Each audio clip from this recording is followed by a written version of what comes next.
माँ बाप को दुख देकर सुख नसीब नहीं होता। सविता का पार्थिव शरीर बिस्तर पर पड़ा था। आसपास की बहुत सी महिलाएं उसके पास बैठी थी। अंतिम संस्कार की तैयारी चल रही थी। सविता की 2 बेटियां थी जो अभी तक नहीं आ पाई थी। उन्हीं का इंतजार हो रहा था। बेटा बाहर खड़ा था और बहू बेशरम सी दूर बैठी थी। सभी महिलाएं आपस में यही बातें कर रही थी कि अरे सविता की तो भगवान ने सुन ली। कैसी जिंदगी जी रही थी सविता। इतने में सविता की दोनों बेटियां आ गईं और माँ से लिपट कर रोने लगी। आखिर माँ थी। क्या केवल बेटियों की ही माँ थी? बेटे की नहीं, जो बाहर सूखी आंखें लिए निर्लज्ज सा खड़ा है। सभी महिलाएं बेटियों को दिलासा दे रही थी कि तेरी माँ तो सुधर गई बेटा, मत रो। कैसी संस्कारहीन बहू और बेटा है। बेचारी सविता का जीवन नर्क बना हुआ था। सविता बड़ी ही खुशमिजाज, हमेशा हंसने वाली, बहुत सीधी साधी महिला थी। 2 बेटियां और 1 बेटा था। पति ट्रेन ड्राइवर था। बस अपनी नौकरी में व्यस्त रहता और बाकी समय शराब पीकर डला रहता। न घर की, न बच्चों की, न बीबी की कोई परवाह नहीं। इसी चक्कर में बेटा बिगड़ गया। माँ की सुनता ही नहीं था। बेटे ने न ढंग से पढ़ाई की और न ही कोई काम धंधा। गलत संगत में पड़कर लव मैरिज कर बैठा। ये तो अच्छा था कि बड़ी बेटी की शादी रिश्तेदारी में हो गई थी और छोटी ने लव मैरिज कर ली थी।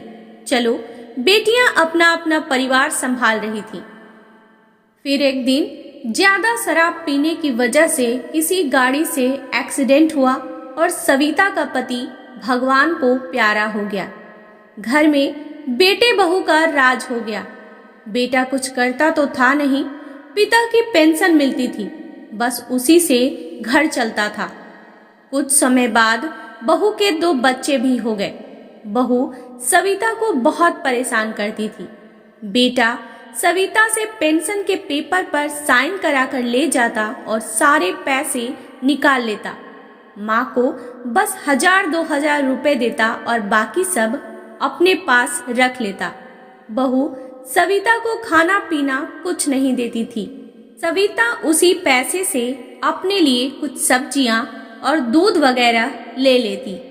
अपना खाना बनाने भर का सामान खुद ही अपने लिए दोनों समय का खाना बनाकर कमरे में रख लेती थी और बेटा बहू दिन भर बाजार से खाना मंगवाकर खाते रहते थे। धीरे धीरे कुछ लोगों को सविता के घर की सच्चाई पता लगी। मंदिर या इधर उधर सविता से मुलाकात हो जाती तो वो बताती। मोहल्ले के 2-4 लोगों ने हमदर्दी जताने की खातिर सविता के बेटे से बात करना चाही तो बेटा नाराज होकर बोलने लगा, आप सब अपना अपना घर देखें, मेरे घर में दखल अंदाजी न करें। सब अपना सा मुंह लेकर वापस आ गए। फिर बेटे बहू ने सविता का घर से बाहर निकलना बंद कर दिया।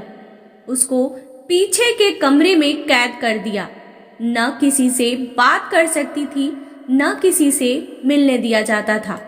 यहाँ तक कि बेटियों को भी घर आने नहीं दिया जाता था।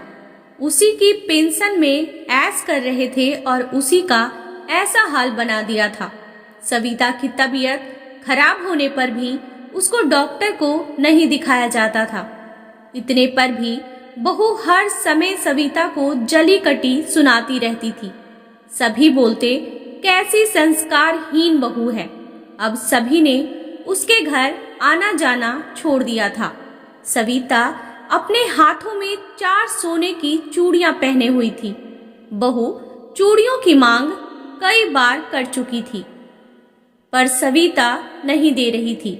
आज सविता और उसकी बहू में उसी चूड़ी को लेकर झगड़ा हुआ था और सविता को बहू ने धक्का दे दिया था या छीना झपटी में सविता खुद गिर गई थी, पता नहीं।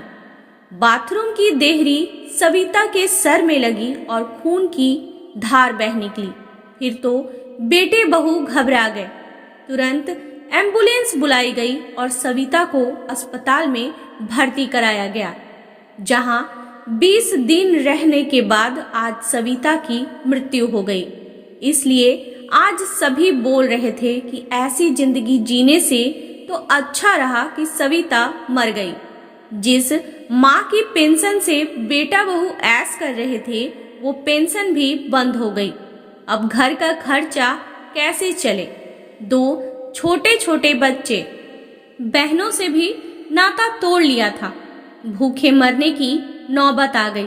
फिर मोहल्ले पड़ोस से पैसे मांगने लगा। जिसने अपनी माँ की ऐसी दुर्दशा की हो, कौन उसकी मदद करेगा? आज के जमाने में कैसे संस्कारहीन बच्चे होते जा रहे हैं, यह देखकर बड़ा दुख होता है। दोस्तों, समाज में सुधार की जरूरत है और हमें इसके लिए कोशिश करनी चाहिए। दोस्तों, आपको हमारी यह कहानी कैसी लगी? अगर अच्छी लगी हो तो हमारे चैनल को सब्सक्राइब करना न भूलें।